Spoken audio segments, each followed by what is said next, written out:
नमस्ते, मैं आरती न्यूरोथेरेपिस्ट। आज हम जानेंगे सलाइवा में टाइलिन का महत्व।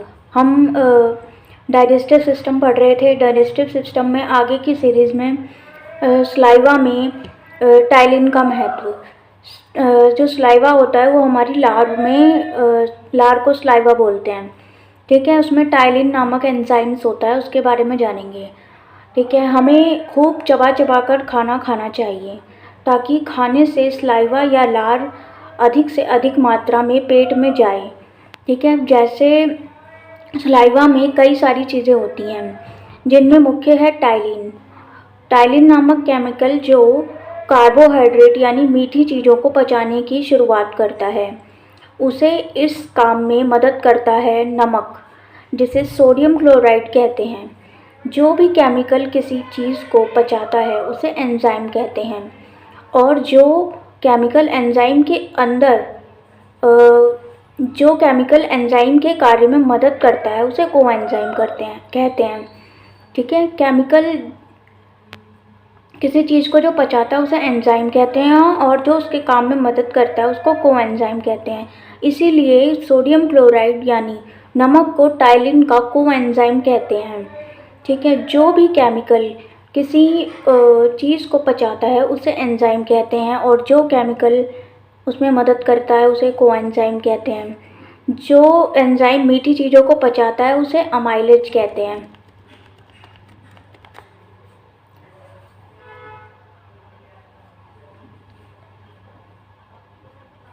अमाइलेज कहते हैं। टाइलिन का नाम स्लाइवरी अमाइलेज है, ठीक है।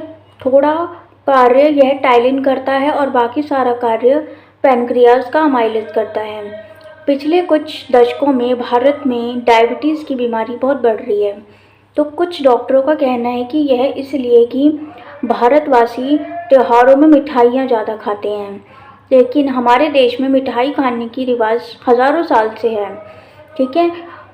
आम तजुर्बा है कि पुराने ज़माने में आम जनता डायबिटीज़ से इतनी पीड़ित नहीं थी जितने कि अभी कुछ दशकों में हो रहा है। तो सही कारण क्या है? इसका एक मुख्य कारण है आजकल हम रिफाइंड शुगर, सफ़ेद शक्कर की मिठाई खाते हैं, जबकि सर्दियों में हमारे पूर्वज गुड़ मिठाई खाते थे, गुड़ की मिठाइयाँ खाते थे। दूसरा कारण है कि हमारी अनियमित भागदौड़ की जीवन शैली। आजकल लोगों को मिठाइयों को तथा अन्य मीठे पेय को जल्दी जल्दी खाने पीने की आदत पड़ी है। स्कूल जाने की उम्र से ही माता पिता बच्चों में यह आदत डाल देते हैं कि हर चीज़ को जल्दी जल्दी खाना चाहिए, निगल लेना चाहिए, चाहे मिठाई हो, दूध हो या अन्य चीज़ हो, ठीक है। यह आदत बच्चे के लिए नुकसानदायक है। जल्दी निगलने से जो लार है वो पर्याप्त मात्रा में ना निकलने के कारण मीठी चीज़ों को पचाने का सारा काम पैनक्रियास को करना पड़ेगा। उसका जो भार आ जाएगा वो पैनक्रियास पे आ जाएगा। उसे ज़्यादा काम करना पड़ेगा, जिससे उसकी अन्य कार्यों पर प्रभाव बढ़ेगा। वह लंबे उम्र तक ठीक से काम नहीं कर पाएगा, और पेरेंट्स, माता पिता ये आदत डालें कि बच्चा चाहे कम खाए लेकिन खूब चबा चबा कर खाए, तो हम बचपन की कई बीमारियों से उन्हें बचा सकते हैं। यह लार या थूक बहुत ही कीमती होता है, ठीक है। उसे बनाने के लिए शरीर को काफ़ी एनर्जी खर्च करनी पड़ती है, सो उसे कभी भी वेस्ट नहीं करना चाहिए। तंबाकू पान खाने के बाद जो बार बार थूकते रहते हैं उन्हें उससे भी शरीर की एनर्जी घटती जाती है। ध्यान रहे, सलाइवा में 3 चीज़ें घुली हुई होती हैं, ठीक है। एंजाइम, सबसे पहला तो एंजाइम, ठीक है। Ptyalin, maltase, lingual lipase, lysosomes, phosphate और कार्बोहाइड्रेट एंड कार्बोनिक अनहाइड्रेंस और कलिक्राइन। कौन कौन से होते हैं? Ptyalin, maltase, lingual lipase, lysosomes, phosphatase, carbonic anhydrase और कलिक्राइन।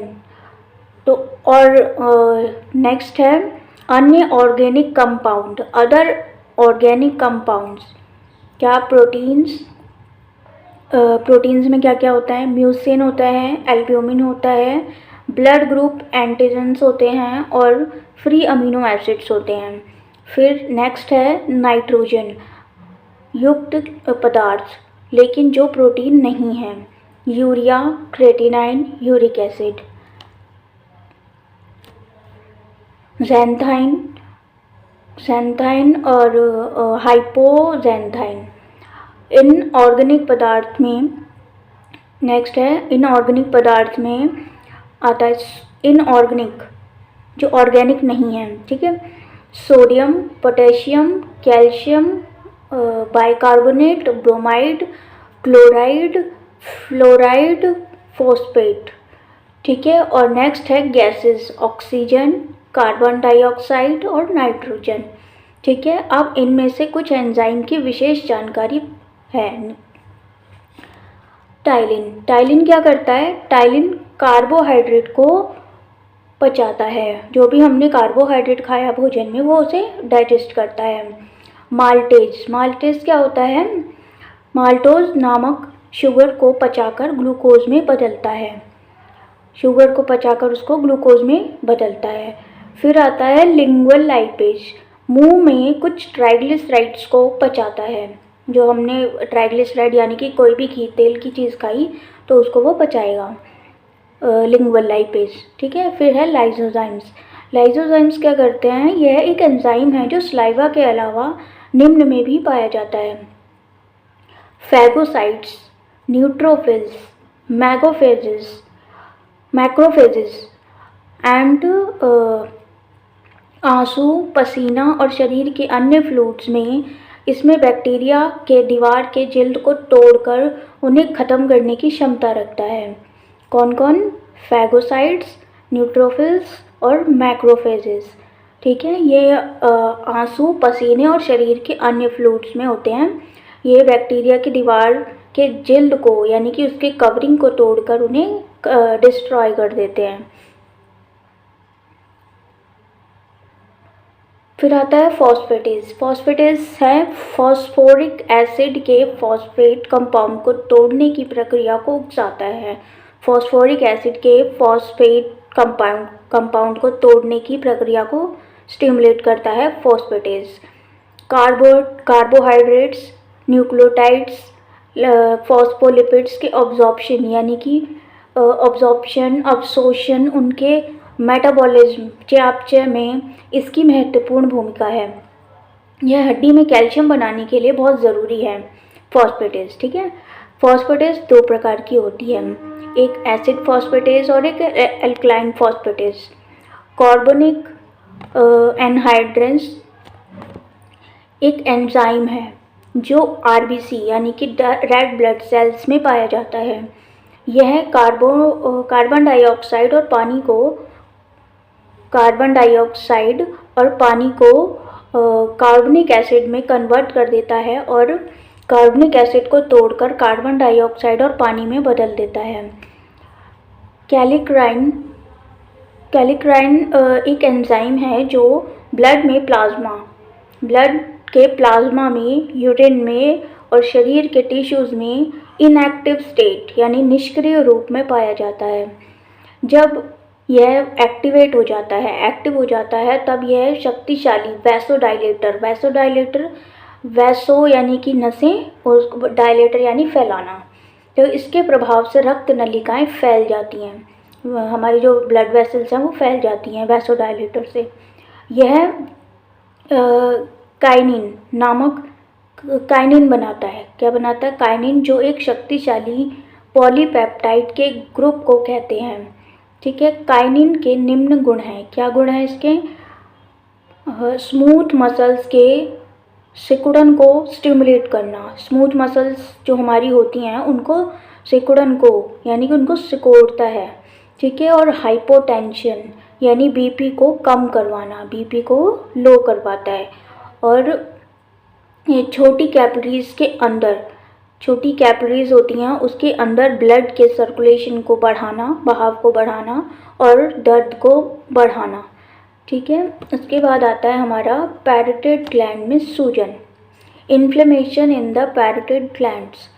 कभी कभी किसी वायरस के कारण पैरोटिड ग्लैंड में इन्फ्लेमेशन आ जाता है, जिससे मम्स की बीमारी आ जाती है।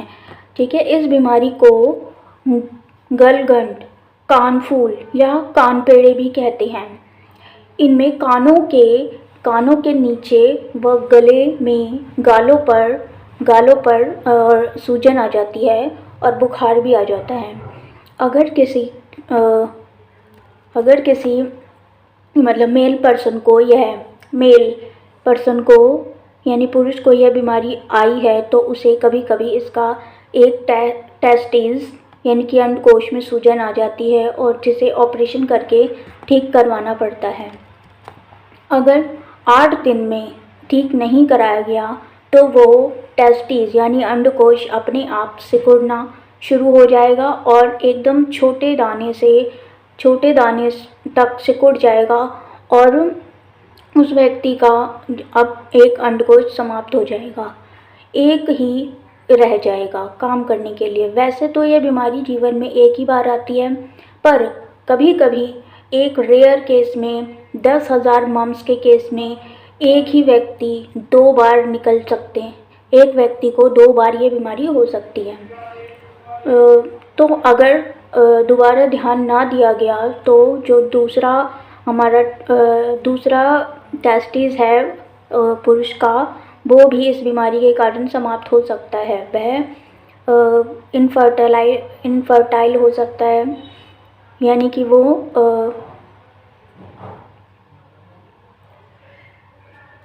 बच्चे पैदा करने की जो उनकी सामर्थ्य है वो खो देता है, क्योंकि अंडकोश का मुख्य काम होता है स्पर्म यानी वीर्य बनाना। मम्स को इन्फ्लेमेशन फार्मूला से ठीक किया जा सकता है। इन्फ्लेमेशन ट्रीटमेंट फार्मूला होता है हमारा न्यूरोथेरेपी का, तो हम उससे ठीक कर सकते हैं।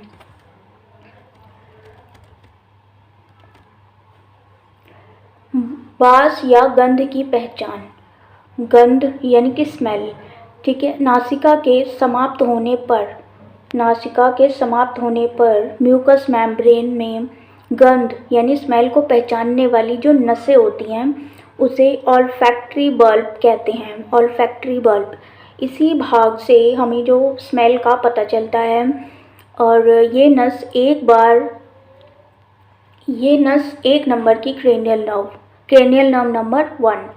ये नर्व्स अपना जो मैसेज है वो ब्रेन के सेरेब्रम के टेम्पोरल लोब में ले जाती है। और अगर किसी व्यक्ति का नाक बंद हो जाता है तो फिर उन्हें गंध का यानी स्मेल का एहसास नहीं होता। उन्हें एक मेडुला के 3 ट्रीटमेंट, ठीक है, 1 मेडुला यानी कि हम ये उंगली से या ये अंगूठे से कर सकते हैं, 1 2, ठीक है। अगर 2 बार करा तो 1 मेडुला गिना जाएगा। तो हम इसको 3 बार करेंगे 1-1 मिनट के गैप पे, तो हमें स्मेल का एहसास होने लगता है। ठीक है, ये हमारी ऑल्फैक्टरी नर्व को स्टिमुलेट करता है। यह एलिमेंटी का यानी कि न्यूरोथेरेपी का एक पॉइंट है। इससे स्मेल का पता चलता है, जो शायद आज के लिए इतना ही। नमस्ते।